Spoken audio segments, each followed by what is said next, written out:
آگ کی دریافت سے پہلے انسانی زندگی نہایت محدود، غیر محفوظ اور فطرت پر مکمل طور پر منحصر تھی۔ آگ نے انسان کی سماجی زندگی کو بھی یکسر تبدیل کر دیا۔ آگ صرف فطرت کی طاقت نہیں رہتی، وہ انسانی تاریخ کا پہلا اوزار بن جاتی ہے اور انسان کی تقدیر ہمیشہ کے لیے بدلنے لگتی ہے۔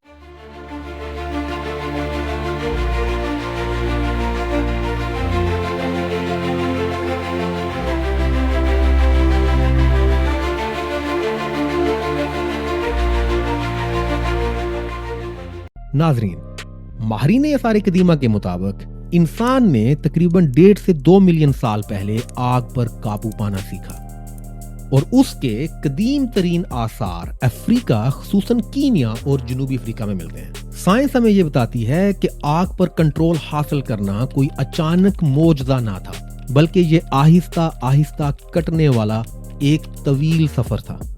پہلے انسان قدرتی آگ جیسے آسمانی بجلی گرنے سے درختوں یا سوکھی گھاس میں لگنے والی آگ کے قریب بیٹھے، اس کی گرمی، روشنی اور طاقت کو سمجھا، پھر آہستہ آہستہ اسے محفوظ رکھنا، بجھنے سے بچانا اور آخر کار خود جلانا سیکھ لیا۔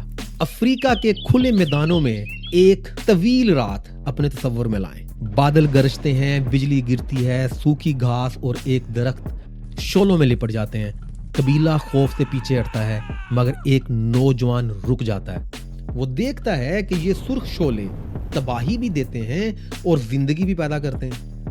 اس کا تجسس اس کے خوف پر غالب آتا ہے۔ وہ ایک سوکھی ٹہنی آگے بڑھاتا ہے، شعلہ اسے چھوتا ہے اور ٹہنی جل اٹھتی ہے۔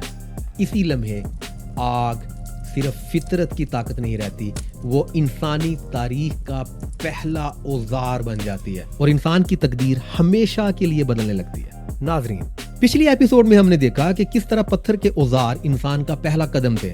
وہ لمحہ جب انسان نے فطرت کی اشیاء کو اپنے مقصد کے لیے ڈھالنا شروع کیا، مگر انسانی تاریخ کا اگلا اور اس سے بھی زیادہ انقلابی موڑ وہ تھا جب انسان نے کسی بے جان چیز کو نہیں بلکہ فطرت کی ایک طاقت کو قابو کر لیا، اور وہ طاقت تھی آگ، فائر۔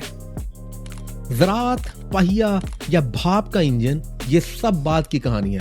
اصل انقلاب تو اس وقت شروع ہوا جب آگ صرف خوف کی علامت نہیں رہی بلکہ انسانی اختیار میں آ گئی۔ آگ محض حرارت یا روشنی نہیں تھی، بلکہ یہ پہلا موقع تھا جب انسان نے ماحول کے مطابق خود کو بدلنے کے بجائے ماحول کو اپنے مطابق ڈھالنا شروع کیا۔ یہی وہ لمحہ تھا جہاں بایولوجیکل ارتقاء کے ساتھ تہذیبی اور ٹیکنالوجیکل ترقی کا سفر بھی شروع ہوا، اور یوں انسان نے زمین پر اپنی بالادستی کی بنیاد رکھ دی۔ آگ کی دریافت سے پہلے انسانی زندگی نہایت محدود، غیر محفوظ اور فطرت پر مکمل طور پر منحصر تھی۔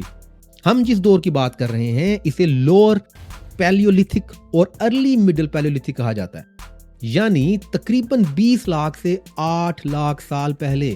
اس دور کا انسان ہنٹر گیدرر تھا جو شکار اور خوراک جمع کرنے پر زندہ تھا۔ خوراک زیادہ تر کچی ہوتی تھی جسے ہضم کرنے کے لیے جسم کو بہت زیادہ توانائی صرف کرنا پڑتی تھی اور نتیجتاً دماغ کے لیے کم توانائی بچتی تھی۔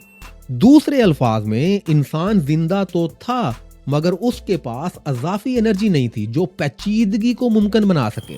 رات کا وقت انسان کے لیے سب سے زیادہ خطرناک ہوتا تھا کیونکہ یہی وہ وقت تھا جب درندے زیادہ متحرک ہوتے تھے جبکہ انسان کی ایکٹیویٹیز تقریباً ختم ہو جاتی تھی۔ سرد علاقوں میں انسانی بقا تقریباً ناممکن تھی، جس کی وجہ سے انسان مخصوص جغرافیائی حدود تک محدود تھا۔ اگر ہم اس دور کو بایولوجیکل نقطہ نظر سے دیکھیں تو کچی خوراک زیادہ چبانے، طویل ہاضمے اور زیادہ میٹابولک کاسٹ کا تقاضا کرتی ہے۔ اس وجہ سے ابتدائی انسان کا brain to body energy ratio محدود تھا۔ چونکہ انسانی دماغ ایک انتہائی توانائی مانگنے والا آرگن ہے، اس لیے توانائی کی کمی دماغی ارتقاء کے لیے ایک نیچرل لیمٹ بن گئی تھی۔ ذہانت موجود تو تھی مگر وہ اس سطح تک نہیں پہنچ سکتی تھی جہاں پیچیدہ سماجی یا ٹیکنالوجیکل نظام جنم لیتے۔ آگ کے کنٹرول کے بعد انسانی زندگی میں سب سے بڑی تبدیلی خوراک میں آئی۔ پکی ہوئی خوراک تقریباً 30 سے 40% زیادہ قابل استعمال توانائی فراہم کرتی ہے، جراثیم کو کم کرتی ہے اور ہاضمہ آسان بنا دیتی ہے۔ اینتھروپولوجسٹ